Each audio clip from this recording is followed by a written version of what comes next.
na adagi short khoram da ya de mafam mafam khuding ni asin khadna khoram ma khoi tan na ba to ya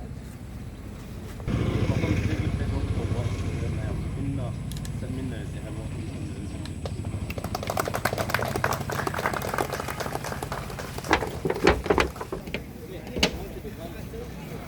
Lain tu pangal kita, ham bakang kita pak. Lain tu pangal kita.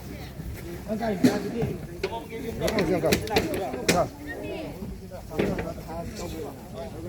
Valley da kai da rafting expedition je tau gre da tampaki lam ko sidai da di tau je hauji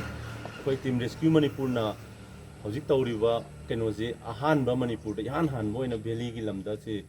Pukhao Eranpham thong da gi na Khordak Echil Bridge boba 105 km in minute da cover tau du ni sigi poche koi Pukhao Eranpham da gi lam dharaga chakraga ngasi ji nungdoiram nungdang ji koi kairau langdung gi community hall da settle tawraba night stay tawra matung da hayeng early morning da gi amuk hodaraga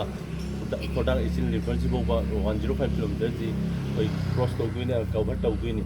leida koina puraga chaliba thim koina mayam da pining ba message ke no ha kan da koi sida leire mahoksa gi khudong thiba kaya bu mayok na ba ngam na ba sem chaduna leisi haiba message koi team rescue manipur na ngasi boba chahi ahum khara abaji boba koina mayam gi mateng koi khudong thiba ta kan da natural calamities disaster koi sing chawba sina chingba mayam tholukpa kan da koina mateng pangmagi thawak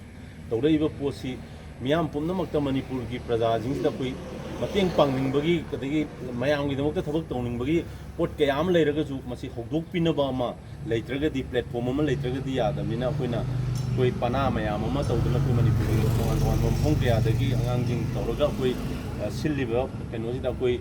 mapungda koi rap anida mi mari mi nipan chatkani aduga koi support staff adagi moigi additional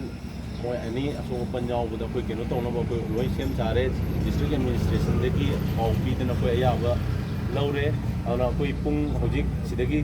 take off tawro matung da Pukhao Eranpham da koi thenga bada pung nipan makhai bawdagi koi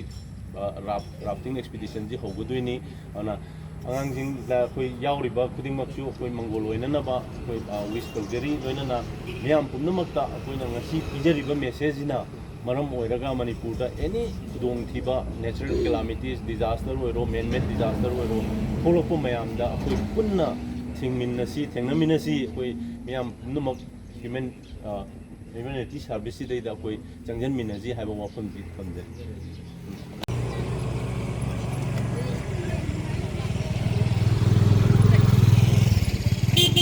Team Rescue Manipur. Hãy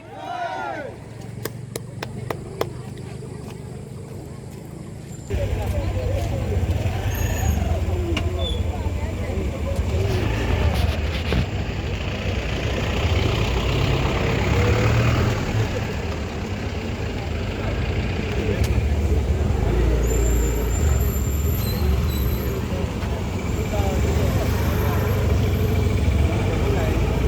Ghiền Mì Gõ để không bỏ lỡ